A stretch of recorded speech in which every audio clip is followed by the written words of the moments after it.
Member KBP, kapisanan ng mga broadcaster ng Pilipinas. Miss Malu, meron sana akong problemang isasangguni sa inyo. Sige, mag-usap tayo. Miss Malu, problemado talaga ako sa mga nangyayari sa akin sa trabaho. Mag-usap tayo. Mag-usap tayo, Miss Malu, ang programang tatalakay at magbibigay payo sa iba't ibang problemang pinagdadaanan mo. Mag-usap tayo tuwing linggo 1:00 ng hapon dito sa DZRH. Para makausap si Miss Malu, text na sa 0919-873-1921.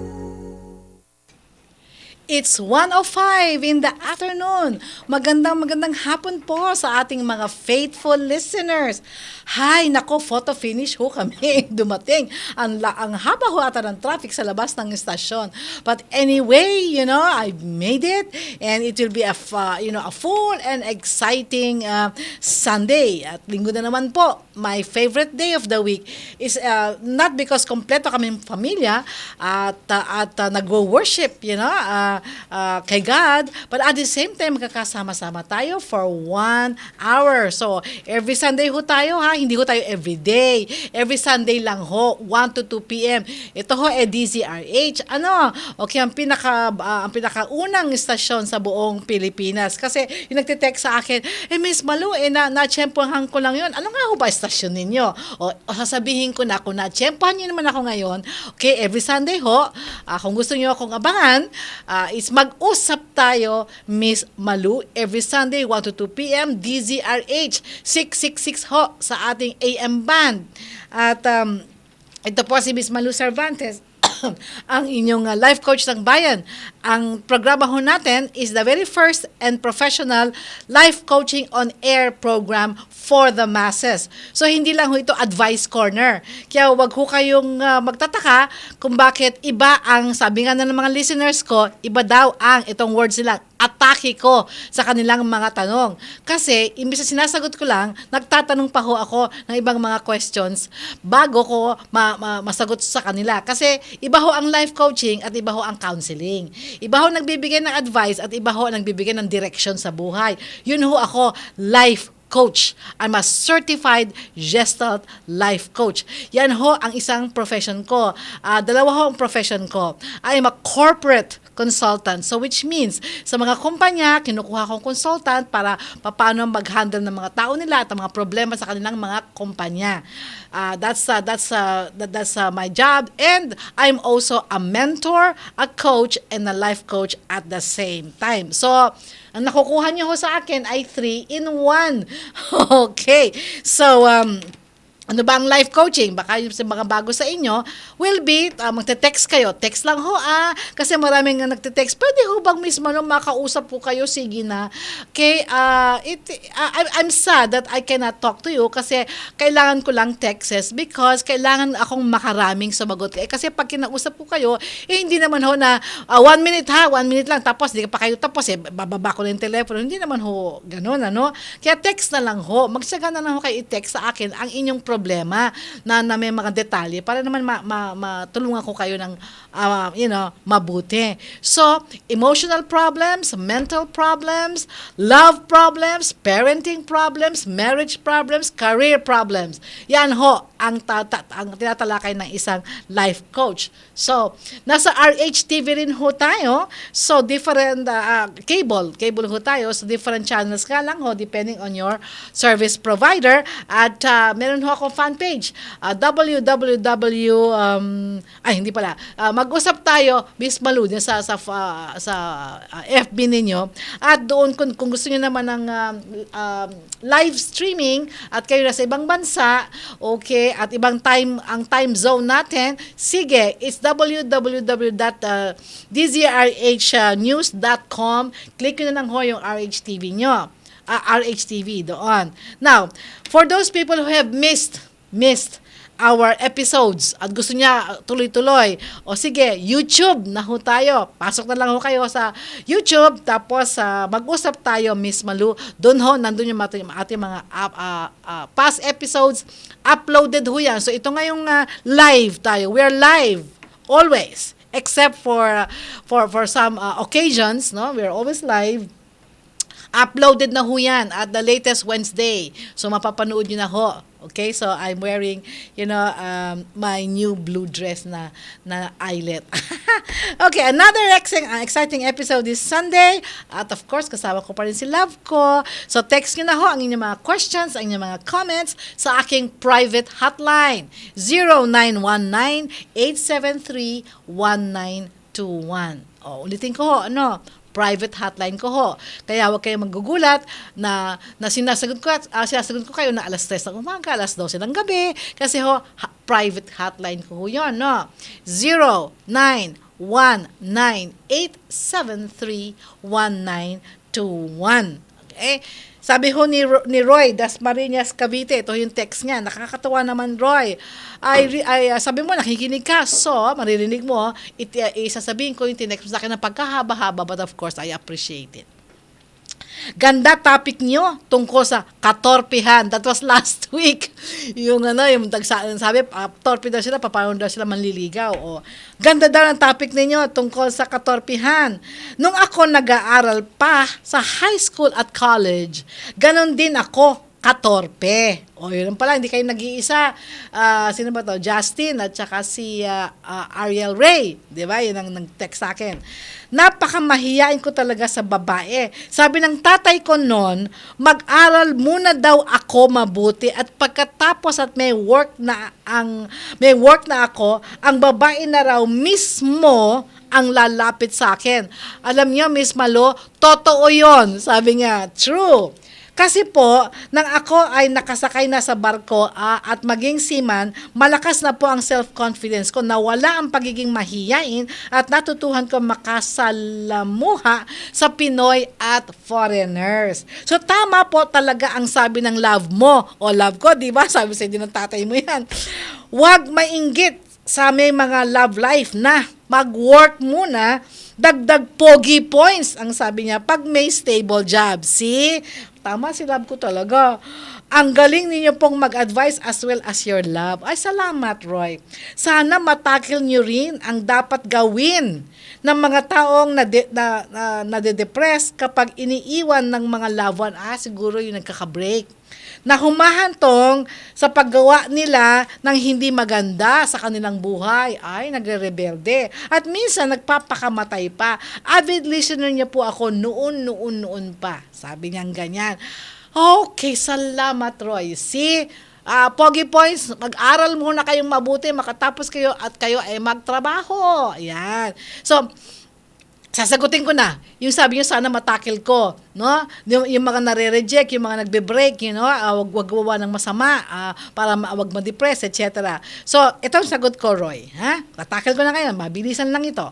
Would be, alam mo, dalawang posibleng rason kung bakit ang ibang tao dyan, ang ibang lalaki dyan, mababae at malalaki, okay, ay pag nagka-break o hindi nag-work ang kanilang love relationship, okay, at iba pa nga nag-a-attempt mag-suicide, kasi hindi maganda ang kanilang relasyon, ay ito. First reason, unang rason, tinatawag natin weak self-esteem. Okay, napakahina ng kanyang pagpapahalaga at tingin sa sarili. Napakahina. Walang fondasyon. Okay. Ito naman was brought about sa bakit naman yung iba weak, yung iba strong ang self-esteem? Depende yan kung ano ang naging childhood upbringing, kung paano siya pinalaki ng mga magulang at kung ano ang kanilang mga childhood experiences, ano ang na experience nila habang sila ay lumalaki. Na ito ang naging mensahe sa kanila nung mga pangyayari yun, tsaka yung upbringing na yun. Ang mensahe sa kanila ay sila ay unwanted. Ano ba unwanted? Hindi gusto. No? They are unwanted children. Tapos, okay naman, abandonada. Hindi. Ayun. Na kung ano nangyaring ito, ang mensahe na naitalaga nila sa kanilang utak ay hindi sila mahalaga. They feel unwanted and abandoned. Which leads now to hopelessness. Ang sabihin, hopeless na sila na wala nang mangyayari sa buhay nila. Therefore, maski sino, yung tatay nila, kung wari, iniwanan sila, yung tatay nila, nanay nila, iniwanan nila ngayon, every relasyon, every relationship na meron sila, na hindi nag-work, okay, na nag-fail, ang feeling nila, inabandon na sila. Okay? So, hindi nagkatuluyan. So, sa kanila, sa utak nila yon is na-abandon na sila. Miski na tama naman ang rason na hindi sila magkatuluyan. Kasi mas magiging hindi maganda ang kanilang pagsasama. Pero sa kanila yon rejection. Kasi they are not worth loving. Wala silang na mahalin ng tunay. Yun ang mensahe ng every failed relationship. Kaya ganon. Yung second rason kung bakit ibang tao hindi maka-move on. Okay, binirek ng boyfriend, binirek ng girlfriend. Imbes na mag-move on, humanap ng iba, yung iba na de-depress at yung iba nagpapakamatay, is what we call dysfunctional personality. Ang ibig sabihin ng dysfunctional, hindi maayos. Okay? Ang tingin sa sarili, hindi maayos ang kanilang personalidad. Bakit? Kasi kinukuha nila ang importansya nila at kung sino sila, kung anong klaseng tao sila, ang tawag natin doon, identity.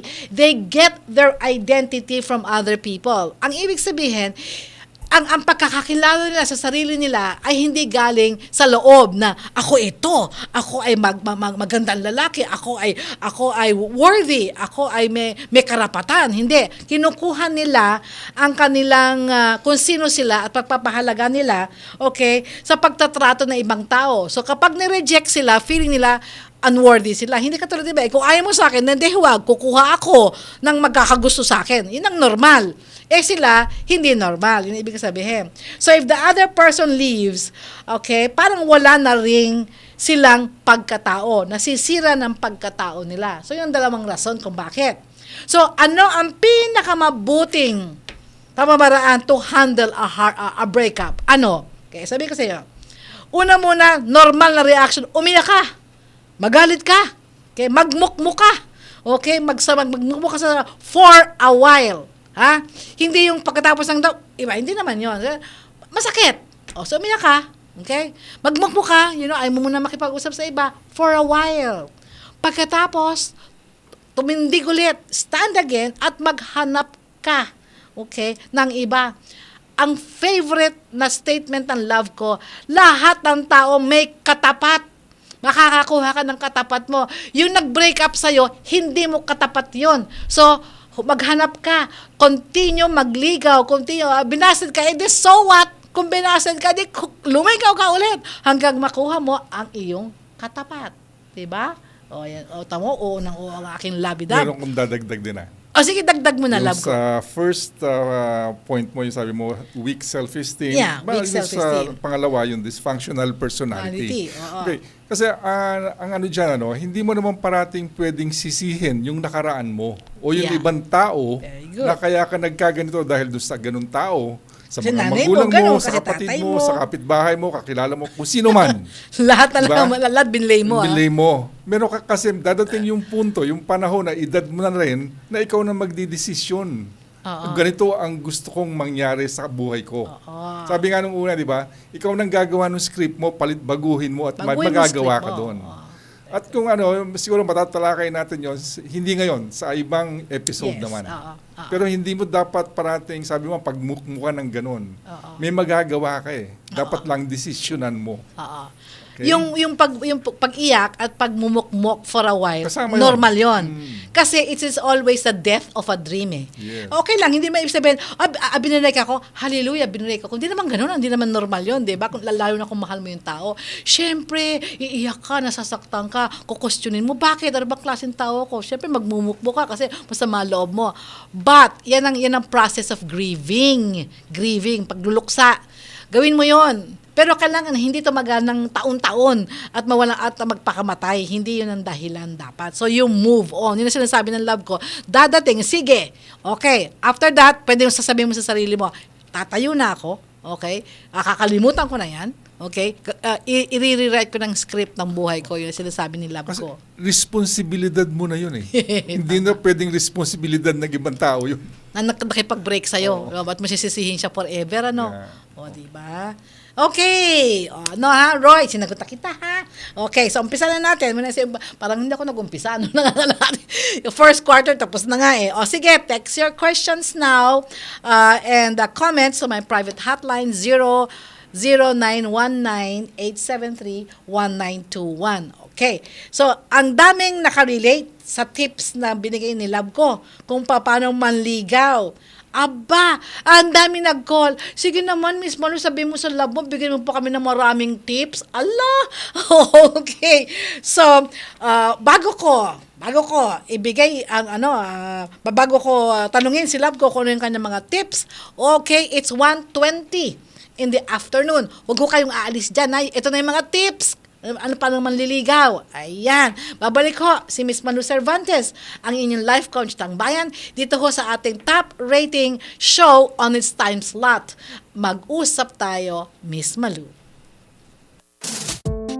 Kaanda. Kaanda. Kaanda. Ang paglalaba, nakukuha yan sa Gaanda. Pinagagaan at pinagaganda ng Pride. May dagdag alaga ng fabric conditioner, nililinis, pinababango, pinalalambot, inaalagaan ang kulay ng damit para gaanda ang pamilya. Ang ganda ko! Pride with fabric conditioner. Loyal ka ba sa toothpaste mo? Sa blind toothpaste test, malalaman. Excuse me, anong toothpaste ang ginamit nyo? Eddie, yung lagi ko ring gamit. Unique pala! Mali tayo! Ayon sa research, 6 out of 10 Filipinos nagkamali din. Parehong nabibigay ng maximum fluoride protection, fresh breath, healthy gums at approved ng Philippine Dental Association. Parang toothpaste ko! Pero ang unique, mas affordable ang presyo. Mali na naman tayo! Dahil hindi unique ang toothpaste mo, try mo to. Unique, it's your toothpaste at your price. ACS. May biyayang darating sa atin. Hinirang ang ating bayan. Pinili ang bansang Pilipinas upang dito idaos ang 51st International Eucharistic Congress. Magkita-kita tayo sa Cebu sa January 2016.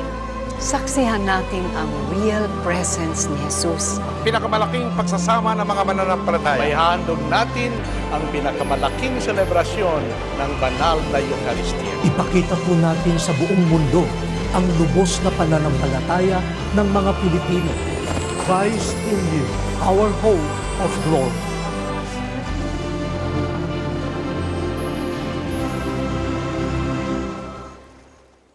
Yung nakaka-tune in lang. Ito po yung mag-usap tayo, Miss Malu, the first professional life coaching on air program for the masses.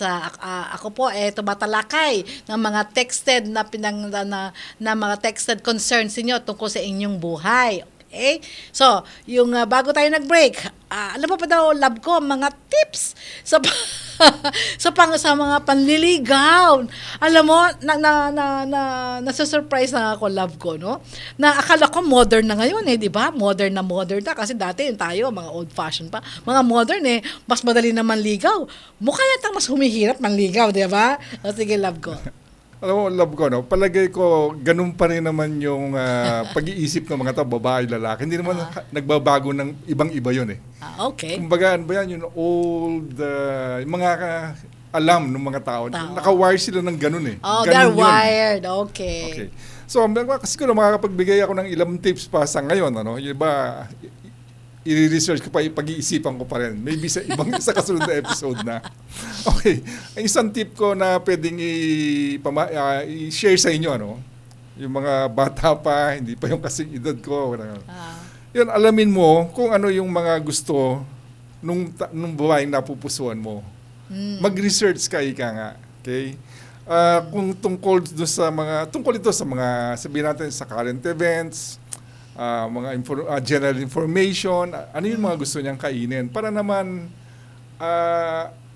meron kang masabi pag kayo na nag-uusap na, hindi lang yung kung ano-ano lang. Alam ko na yan. Yung sinasabi ni Senator Miriam Defensor, pick-up lines. Pick-up lines. Paano ka entrada? 'Di ba? Ano naman sabihin mo, hi, tapos gano'n, 'di ba? Paano ka entrada na hindi halata? Siyempre, isa 'yon, ano. Okay. Pero kasi yung babae, ano, para sa akin at marami diyan din, ano, ng mga babae, para sa kanila, yung lalaki naman ang gusto nila, yun may utak naman. Oo. Yung nag-iisip naman. Hindi lang hi, tas tatangahan ka, 'di ba? Kasi yung babae, siyempre, iniisip din niya, pag ito ba yung napili kong lalaki, anong mangyayari sa amin? Hindi naman puro halikan na lang tayo, puro yakapan, ano? Meron naman patutunguhan, di ba? Okay. Yun ang isa, no? Isa, ito ginagawa ko din noon, hindi lang sa panliligaw, pati sa negosyo, pag merong mga meeting, mag-practice ka kung ano yung mga sasabihin mo sa kanya, paano kang makikipag-usap sa kanya. Ano yung sasabihin mo sa kanya? Kaya nga yung diba? Yung pick-up lines ni Miriam Defensor, hi, hello, I'm so and so, mga tipong ganyan. Pero ano din, importante din naman, alam ko, yung mga magbasa ka na, mga libro, makinig ka sa yung magandang mga documentary at pag-isipan mo, hindi lang yung basta nagbasa ka, hindi ganon. I-analyze mo, suriin mo kung bakit nagkakaganon. Para naman kung ikaw ang tanongin ng babae, mapapaliwanag mo rin. Kesa hindi naman minamemorize mo, wala mangyayaring ganon, ano? Para bang sinabing, para sa'yo, agree ka ba dun sa sinabi ni ganon-ganon? Sasabihin mo, di ko alam yun, I don't know. Puro na lang, I don't know. Mata-turn off. Sinabi ko nga, yung mag-practice ka, isa pang doon, term na ginagamit ngayon, mag-role play ka. Di ba? Parang kinakausap mo siya. At ito yung sasabihin, kung tinanong niya sa'yo, ito yung usapan niyo, ito din naman yung sasabihin mo sa kanya. Malamang doon yun din yun din sa ganung area din ang mapapag-usapan niyo. So it really all boils down, alam mo, love ko, your is always prepare. Pagplanuhan mo, magplano ka. Okay. That is always what my love has been telling you guys, no? Pag gusto mo maligaw, hindi yung ligaw, hi, hindi ganun lang, pinagpaplanuhan, pinag-iisipan, yun ang sinasabi ni love ko. Ngayon, uso ngayon, text. Kumusta ka? Wala yun. Exactly. Kumusta ka? Ano kinakain mo? Okay, gandang umaga. Ganun lang ba yun? Tapos ito pa, isa pa rin, alamin mo yung mga hilig niya. Nung babae, bisa yun, mahilig ba siyang kumain? Mahilig ba siyang magpakuha ng mga pictures? Mahilig ba siyang maglibot-libot? Dapat malaman mo yun. Ito, sabi ko sa inyo. Naalala ko talaga yung pictures na yan. O sige, sasabihin mo na. Mahilig yan magpakuha ng pictures. Meron din akong camera noon at that time. Professional professional camera. So, SLR camera, talagang for professional photography. Hindi pa kasi uso digital no, lab ko. Kaya kailangan may mga pa-adjust ka pa. Yun ang sinasabi yung SLR camera. So, nalaman ko yung lab ko, napakahilig magpakuha ng pictures. Kaya yung mga kinuko sa kanyang pictures, hindi lang ordinaryong pictures. Slides. Hanggang ngayon, nandun kami sa Bicol, lahat yan, pictures yan, slides. Slides yan, hindi katulad kasi ngayon na nasa phone nyo na lang. Yun, slides, pinapagawa pa yan sa sa Photoshop. Yan, okay. Sige, love ko. Naalala ko tuloy. At tapos, isa pa, huwag mong pagpilitan na siya lang talaga yung tao. Malay mo, sabi nga, hindi naman siya yung katapat mo. Ba't mo pagpipilitan? Meron pang iba dyan. Pumunta ka naman sa iba. Walang mangyayari pag sinabi mo na rin naman kanina yun. Diba? Hindi natatapos yung mundo sa kanya. Yung isang example, yung isang kaibigan ko, ito nung high school pa ako. Sabihin natin, napaka-torpe niya. Talagang, may mga babaeng may crush sa kanya pero hindi din niya pinapansin. Torpe nga. Torpe. Ayaw niya. Siguro wala talagang hilig. Nung college na, ganun din. Wala din Tapos, na lumaki na, nagtrabaho na siya sa labas, sabi ko, parang mga 38 na ata siya, nag-asawa. Sinabi sa akin, kakasal na raw sila. Tapos sinabi ko sa kanya, congratulations. Sabi niya, ba't mo ko kinakongratulate? Matandang lalaki na ako. Hindi, pare, okay, ayos yan. Talagang yun nakita mo, yan ang ayos kayo. Mas maayos yan. O naayos nga yung pamilya nila. Ngayon nasa States, alam ko nagtrabaho siya doon sa isang city sa States at isa siya doon sa mga local officials ng bayan. Yeah. I think I know the person. Ba? Pero torpe yan. Pero nung maayos na, tama na siyang edad, ayun, talagang naayos. Kaya yung sabi mo yun, hindi ko alam, wala akong boyfriend, wala akong GF. parang hindi yun ang buhay lang. Yes. Mas marami pang magandang mangyayari, magagawa sa buhay natin. Okay, yes. Dagdag ko lang kasi love ko, alam mo to, no? Okay, meron tayong inaanak. Diba? Inaanak. Okay, ito is okay. Yung babae, yung inaanak namin yung babae, mahilig mag-karaoke. Kasi magandang boses eh. Tapos, videoke. Karaoke tsaka videoke, yun. Tapos meron siyang barkada. Puro babae sila, puro babae sila. Okay. Nagbi-videoke sila, kakanta sila. Tapos, meron siyang na-meet na, napakasawa niya na. Pero siyempre noon, na-meet pa lang niya yan. Siyempre, meron gusto na makilala nung lalaki, si babae. Nagkataon naman na may mga kaibigan si lalaki, na kaibigan din yung kaibigan ni babae. O, di ba? Naghanap talaga siya ng pamamaraan. Okay.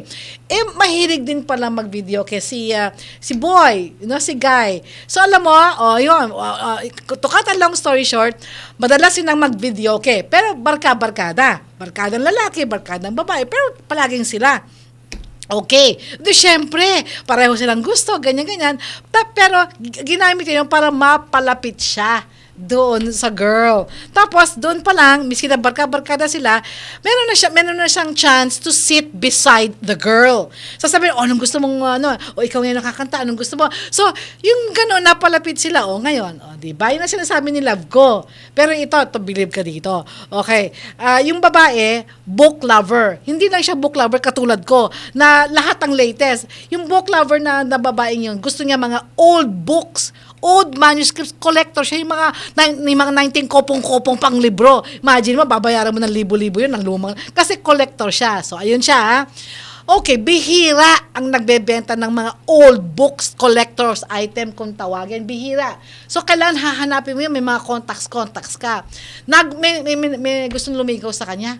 Okay? Ano mo ginawa ng lalaki? Ito sinasabi ng love ko, nagpre-prepare. Naghanap siya ng mga specialty bookstores, specialty traders, lahat na nagdi-deal sa old books. So, meron na siyang ganyan. So, ngayon, nagkipagkaibigan siya. So, sinabi niya, sabi, parang ganito, parang alam ko, ito yung hobby mo, mga ganyan. Do you know that I have, some friends? Alam ko, mga ganyan. Gusto mo, daling kita doon? Siyempre, excited si girl, di ba? Yun nga, tuwan-tuwa siya.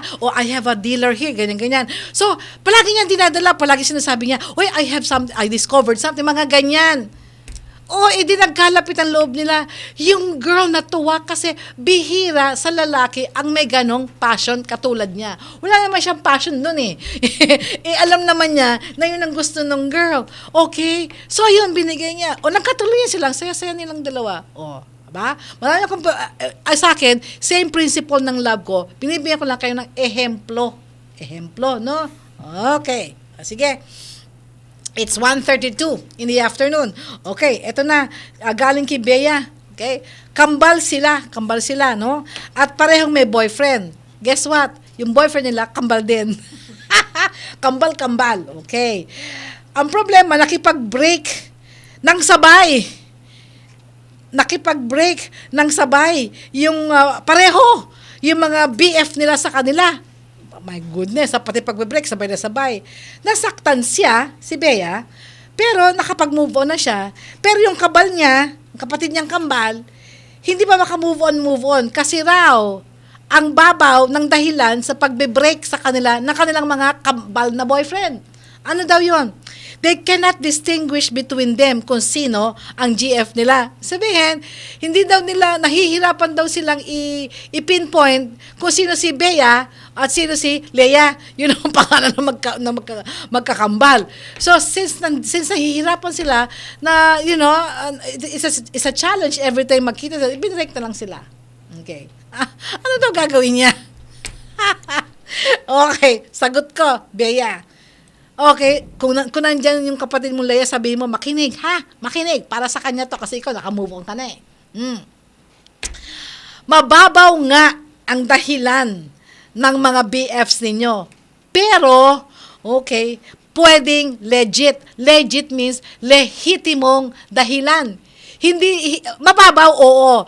Pero may rason, hindi lang excuse. O ano ba yung tawag doon? Hindi lang dahilan. lehitimong dahilan.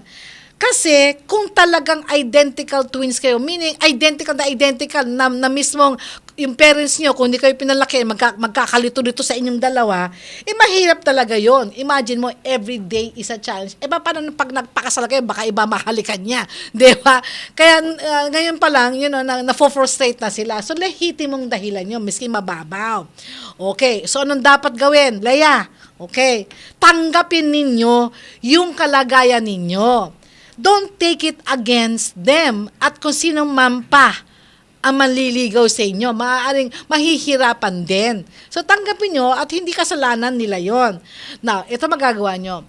Make it easier for your manliligaw. Hindi kailangan na magkambalin yung manliligaw ninyo. Iba-ibang manliligaw. But make it easier doon sa taong manliligaw sa inyo to spot the difference between the two of you.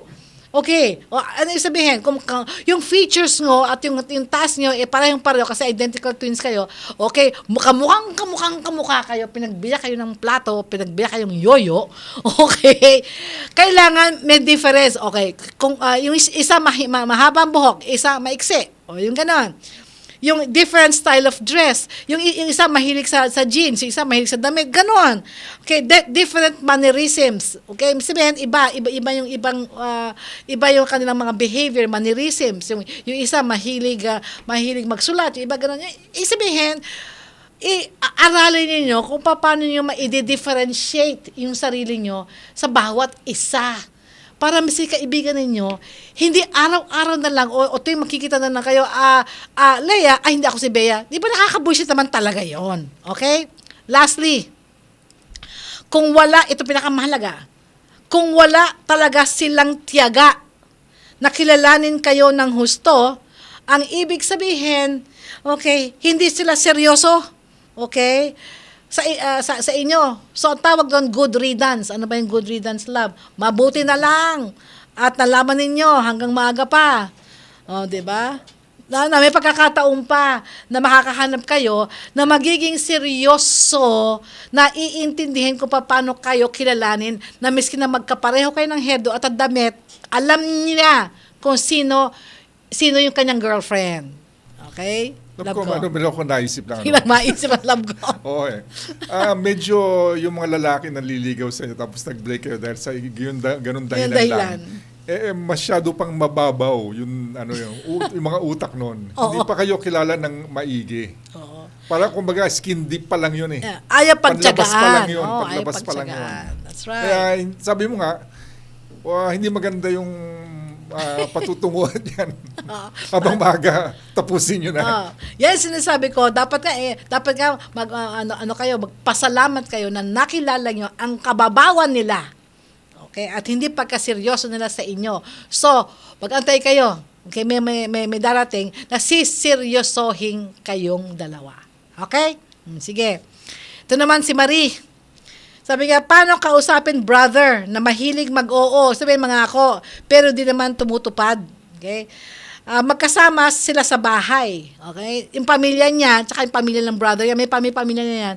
Dahil sa parents niya yung bahay. Nako, paano yung dinidivide yun? Yung kitchen, gano'n. Di ba magkasama sila doon sa bahay ng parents nila? Anyway, dapat hati sa bayad sa tubig at ilaw. Pero mas maraming sila, yung brother niya, na pamilya, mas maraming appliances kaysa sa kanila. Aba, okay yun na. Mag-asawa, yung brother niya, tsaka yung asawa niya may work, at isa lang yung anak. Pero siya, 5 anak niya. Okay? So, ayaw naman niyang maramdaman ng galit sa kanyang kapatid, pero pag nagpatuloy ito, tiyak, doon ang tuloy. Ano daw ba pwede niyang gawin? Okay, Marie? Okay. Dapat, hanggang maaga, sabihin mo na sa kapatid mo, na kailangan ibigay niya ang hati niya dahil mabigat para sa'yo ang bayaran ang lahat. Ang sabihin, ngayon pa lang huwag mo nang tiisin pa. Kasi ganyan ang mga Pinoy, tinitiis. Kahit naman kinakatakot mo, ayaw mo naman makaramdam ng galit. I'm sure nag-uumpisa na yan kasi mabigat na para sa'yo. Okay? So, dapat huwag mo nang tiisin. Kailangan sabihin mo sa kanya. Ngayon, dapat kulitin mo siya o asawa niya. huwag kang pumayag na di magbigay at huwag kang magtiis. Kasi, magsalita ka dahil pag di ka magsasalita, talagang aabot sa samaan ng loob yan. So, nakukuha naman yan. Kung wari, katapusan ng buwan, kuya, okay. Next week katapusan ng buwan na magbabayad tayo ng tubig. Asan yung hati mo? Pag sinabi niya bukas kulitin mo ulit. Pag hindi mo siya yung asawa niya, sabi mo, baka naman mabusit sa akin. Aba, responsibilidad na niya yun, ikaw ay kinukuha mo lang. Okay. Now, kung ayaw pa magbayad, okay? Ito, mahirap-hirap gawin to. Pero pagtitiisan mo. Pero ito, sigurado. At matututo yan. Okay. Ano yung sabihin na? Kung ayaw pa, huwag kang magbayad ng kuryente. Kasi di ba, buong kukuha ang kuryente mo yung 1,000. 500 sa kanya, 500 sa'yo. May 500 ka, di siya nagbabayad. Huwag mong bayaran yung 1,000. Tiyak, mapuputulan kayo ng ilaw. Correct? Mapuputulan kayo. Pero sino ang mas apektado? Di ba sila? Dahil mas marami silang appliances eh. Okay? Pero mas magtitiis ka. Kasi ito ang disiplina kailangan ng kapatid mo. Pag sinabi sa'yo, bakit hindi naputulan na? Ba't di ka nagbayad? Anong di nagbayad? Meron ako dito. Kaya lang kulang ito. Hindi ka nagbibigay. Kaya magmula ngayon, magbigay ka na ngayon ng hati mo. O ganun yun. Diba? Kasi hindi siya matuturuan ng leksyon. Pero magtatsaga ka. Okay? Now, kung magagawa mo lang, please, hiwalayin mo ang metro mo sa metro nila para kanya-kanyang bayad. Kung magagawa mo yun. Kasi may mga ibang bahay ganun hinihiwalay. Nagawa niya ng isang kaibigan ko. Kasi sa taas siya, yung pamilya niya, sa baba, yung pamilya ng kapatid niya. Nagkakaloko-loko nga sila ng ganyan. O nagpahati sila ng metro. At kung sana po pwede, mag-ibang bahay ka na lang. That is the best long-term solution. Okay? Sa bottom line, hindi ka magtitiis. Kukulitin mo. Di ba yun na mabusit sa'yo? Okay? Ikaw, kung gusto mo, ayaw mo mabusit sa'yo, pero sumama ang loob mo, sasama at sasama ang loob mo. Okay. It's 1:41 in the afternoon. Magbe-break ho ulit. Si Miss Malu Cervantes, ang inyong life coach ng bayan. Bago kayo maalis, babalik ko ang mag-usap tayo, Miss Malu. Di biro maging nurse, dapat marunong sa sakit at marunong ding mag-alaga. Yun bang may malasakit? Kaya pagdating sa bath soap, hanap ko, tulad ko, lalo't may pamilya ako. Kaya ang gamit ko, Shield Bath Soap. Galit ito sa sakit na dulot ng germs. May antibacterial na pareho ng sa leading brand. At may malasakit sa skin dahil may Shea Butter Moisturizer. May malasakit din sa budget dahil super affordable. Kaya naman approved ito ng Philippine Nurses Association. Shield, galit sa sakit, may malasakit. ACS. Kapa ka ng kapa, sana di basa. Kapa ka ng kapa, kapa ka ng kapa, baka pwede pa, kapa ka ng kapa. Tigilan na ang kakakapa sa New Heaven Baby Diapers. Hindi ka parating nag-aalala. May TLC, Total Leak Control System, inaabsorb ang wetness para iwas leaks. May adjustable tape at cottony cover. Wala nang kapa-kapa sa Heaven Baby Diapers. New Heaven Baby Diapers. ACS. Ang ating pong bansa ay nahirang. Napiling dito idaos ang 51st International Eucharistic Congress. Pagtulong-tulungan po natin upang maging matagumpay ang pagdiriwang na ito. Sa ating munting makakayanan, ipakita po natin ang ating lubos na pananampalataya. Piso po. Para sa misa ng mundo, maliit na halaga para sa napakalaking pagdiriwang. Mga linyang nagpapatunay na nakatulong nga tayo. Maraming salamat po sa DZRH. Maraming salamat sa DZRH. At maraming salamat po unang-una sa DZRH. Mga linyang tatatak sa ating kaluluwa upang magbigay ng bagong inspirasyon sa mga taong dadating. Happy anniversary sa DZRH. Happy 76th anniversary DZRH. Maraming salamat po ulit sa inyo. Mga linyang nagbigay ng masayang pakiramdam sa ating mga naging katulong at mga partners sa 76 na anibersaryo ng inyong DZRH. Tulad pa rin ng dati, walang mag-iiwan dahil walang bitawan, walang magsasawa, tuloy ang kawang gawa sa isang makabagong bayanihan.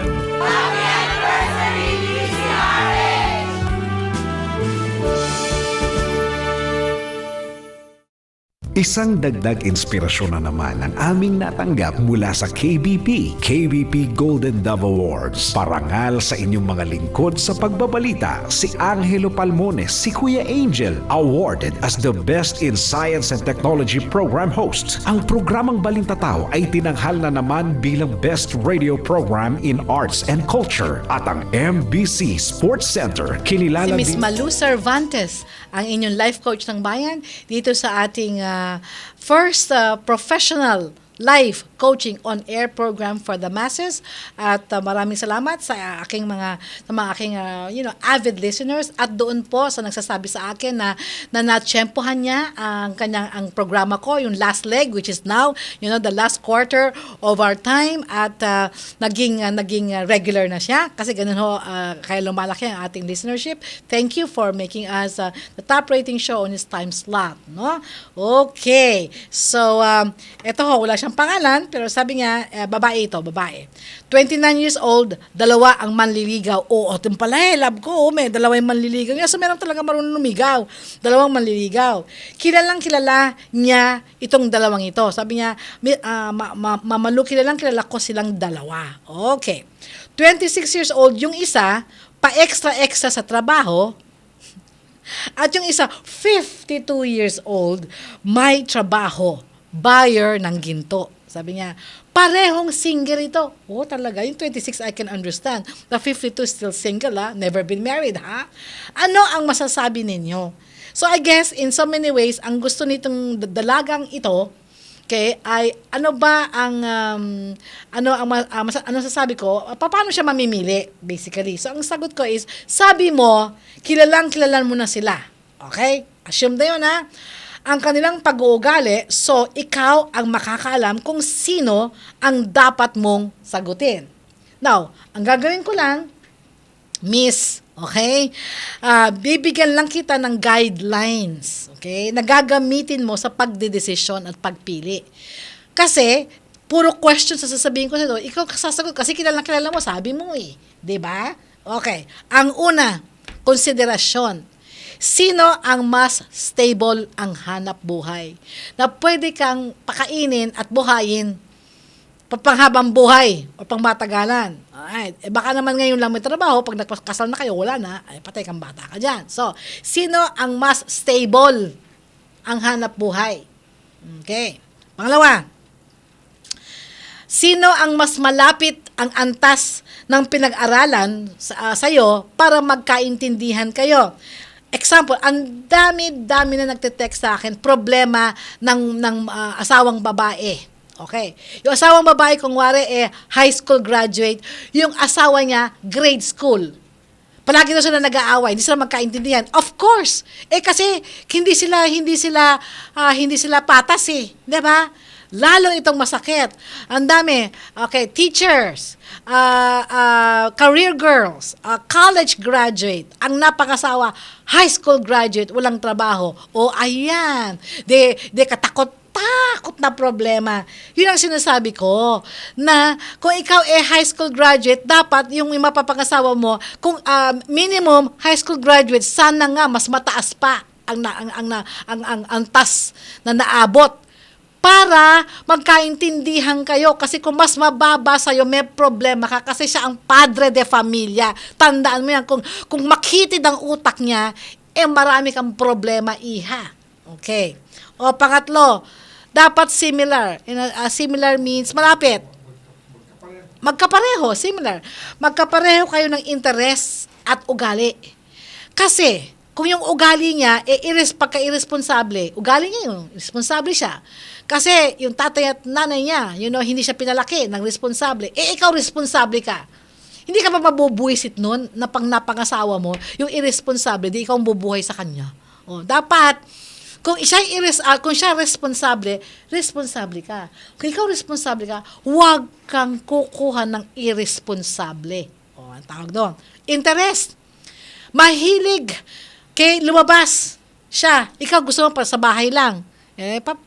Paano kayo mag-i-enjoy together? Kailangan may kapareho naman ng konti. Okay? Hindi lahat. Okay, meron lang yung pinaka-major na aktibidades, halos pareho kayo. Kamukha ng love ko. We love to eat out. Pareho kaming hindi mahilig magsine. O, kita mo? Pagkain sa labas, okay, game kami, enjoy na enjoy kami. Pag sa sine, hindi naman siya nag-ano eh. So, hindi rin ako napipilitan na sumama sa kanya. O, di ba? Pang-apat, pinaka-importante ito, parehong pananaw sa maraming bagay. Alright. Example, sa'yo, importante sa'yo ang faithful. Ano ba faithful? Faithful. Okay. Importante sa'yo yung asawang hindi nangangaliwa. Yun. Faithful. Siya, okay, dahil nakita niya sa tatay niya, babaero, babaero siya. Hindi kayo pareho ng pananaw. Sa kanya, okay lang yun na magbabae kasi yung tatay niya, ganun. Sa'yo, hindi okay. O, di ba? Okay. Parehong pananaw, parehong pananampalataya. Okay. Parehong adhikain sa bata. Let's say, sa kanya, bala na. Kaya na, miski 10 pa ang anak natin, basta banat lang ng banat. Ikaw, hindi importante sa'yo, hindi pwede. Kailangan, pag nagkaanak tayo, mabigyan naman natin sila ng magandang kinabukasan. Di ba? Ganyan. Dapat, kung sabi mo, kilala mo sila, makakasagot ka na nito. Guidance na binibigay ko sa inyo. Parehong pananaw sa maraming bagay. Hindi ibig sabihin 100% kay swak kayo. Walang ganun. Alright? 5, kung maaari lamang. Okay. Mas matanda, okay, ang lalaki kaysa babae. Kasi, research ito, ang mga babae mas unang nagmamature. Kaya kung ang babae 29, si lalaki 29, pareho silang edad, mas mature yung babae kasi mas mabilis sila mag-mature. Okay? Syempre, ganon. Pag mas matanda ng konti, okay,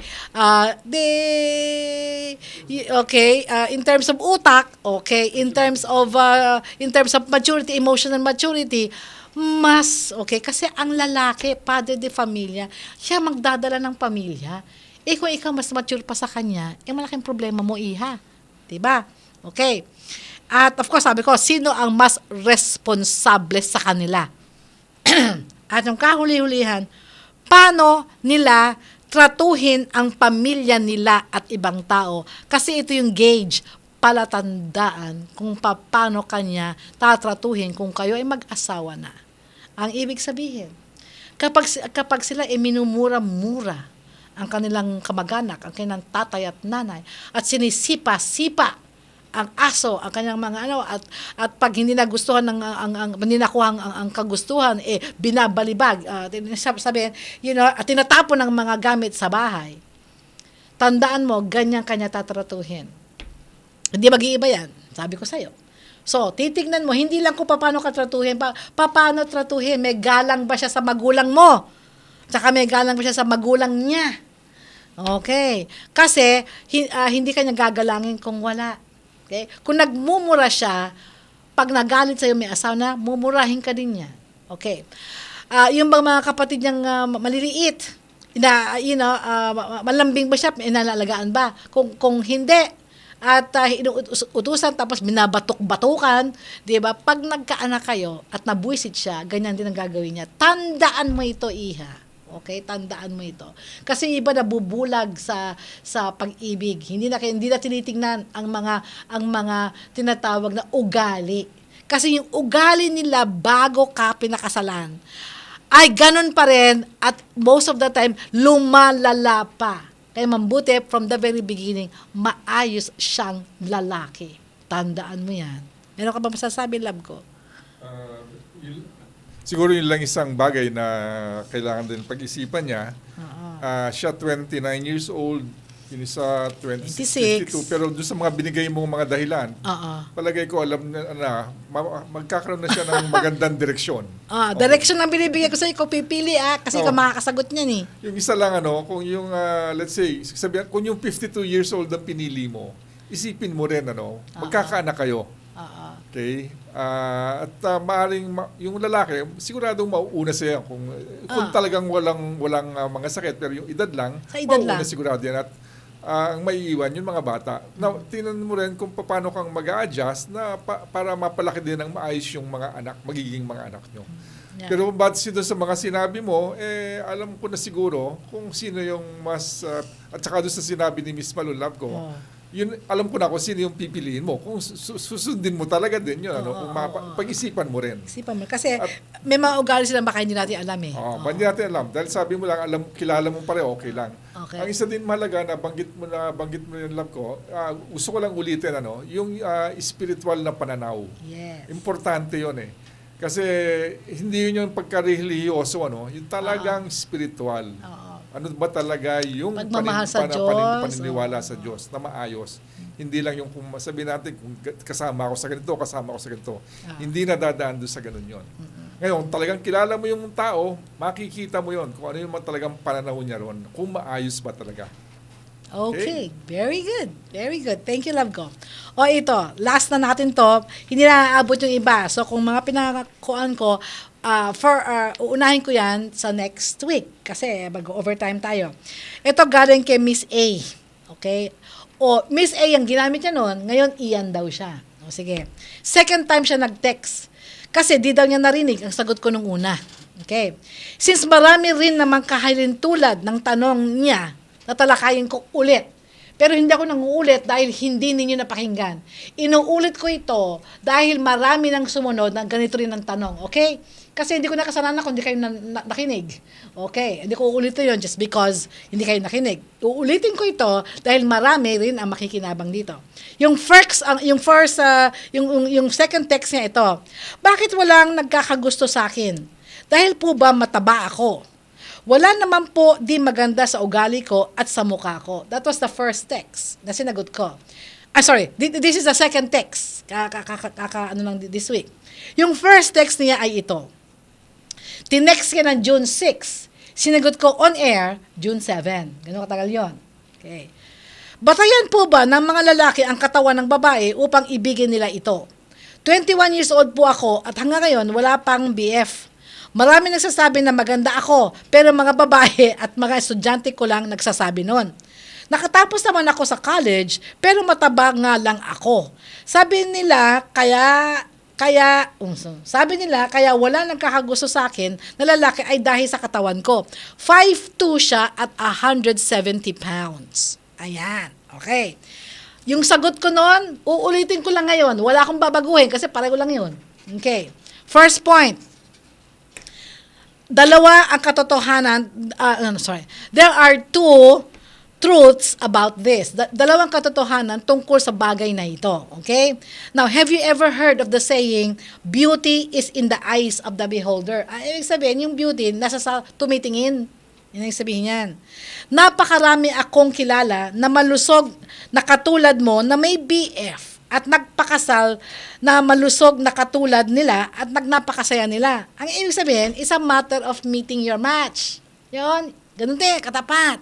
Okay, sila malusog, nakakuha sila ng kapwa nila malusog. Iba naman, malusog si babae, kaya katamtaman lang si lalaki, pero napakasaya nila. Okay. Ang tanong mo, ito yung second truth. Okay? Batayan po ba ng mga lalaki ang katawan ng babae upang ibigin nila ito? Okay. These days, yung mga panahon ngayon, nakakalungkot aminin at sabihin, pero for most men, kasi nakakarami, masakit aminin, malungkot aminin, pero totoo. Most men are attracted to ladies who are slim. Okay? Okay. So, either slim down or look for men, okay, your size. Yun ang ibig ko sabihin. Di ba? Second point.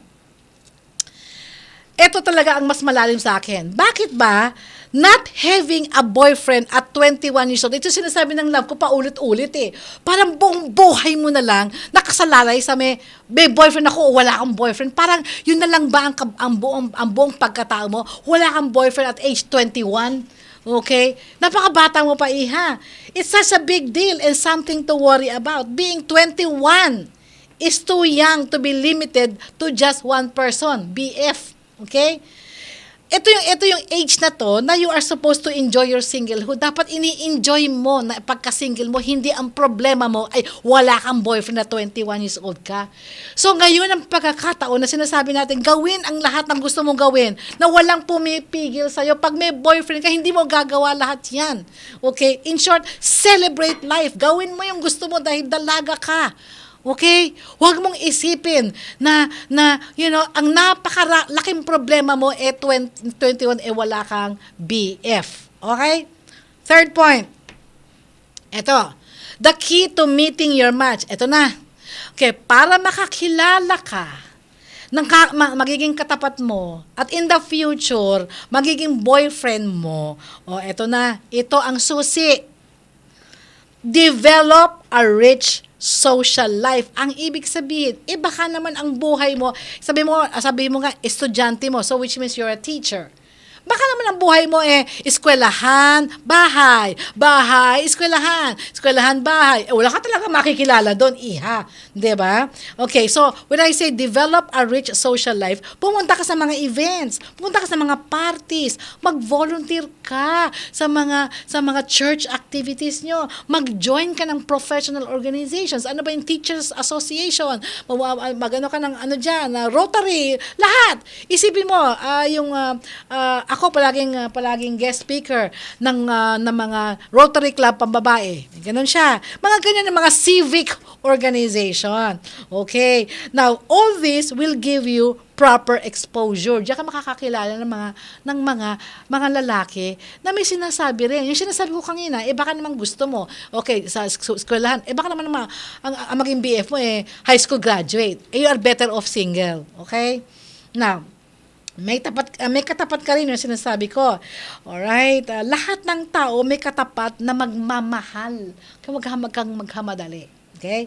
And then, di ba, sabi ko, develop a rich social life. Makipagkaibigan ka. Lawakan mo ang mundo mo. Iyan. Okay? Now, pangalawa, cultivate a rich inner life. Ano ibig sabihin ng cultivate a rich inner life? Ayusin mo ang pagkatao mo. Sabi mo, wala namang di magandang ugali sa'yo. They're very good. Pero hindi lang yun ang ating sinasabi ito. Cultivate a rich inner life means ayusin mo ang pagkatao mo, pag-uugali mo, pag-iisip mo. Ibig sabihin, be a positive force. Maging positibo ka para maka-attract ka. Okay? Yung pagka-positibo mo, na-attract ang positibong bagay sa mundong ito. Di lang panglabas ang ganda, iha. Okay? May tinatawag tayong inner beauty. Now, ngayon, so either, kasi ang sa akin, hindi ko sasabihin na mag-slim ka, makakatulong kung mag-slim down ka, pero hindi ibig sabihin, pag nag-slim down ka, automatic magkakaroon ka ng boyfriend. Hindi po ganun na. Marami kong kailangan, napakaganda, napaka-sexy, sa successful sa career, wala rin gustong lumigaw. There must be something, there must be something else. Okay? Sige. 2:02 in the afternoon, pasensya na yung napangakuan ko dun sa sasagutin ko this Sunday. Next Sunday, unahin ko kayo. Kita nyo na. Talagang tama, sabi nila, kulang yung oras. Okay! Kabilis ng oras. So, text nyo na ang inyong mga tanong, ang inyong mga komento. Okay? Ang inyong mga komento. I have 35 messages. Hindi pa tapos ang Alright? So, promise I will answer that. If it's not on air, it's direct. So, 0919-873-1921 o kaya mag-post kayo ng mga comments sa aking fan page. Mag-usap tayo. Miss Malu, tandaan, sa mundong ito, walang perfecto. Sa mundong ito, palagi tayong merong hindi magandang nangyayari.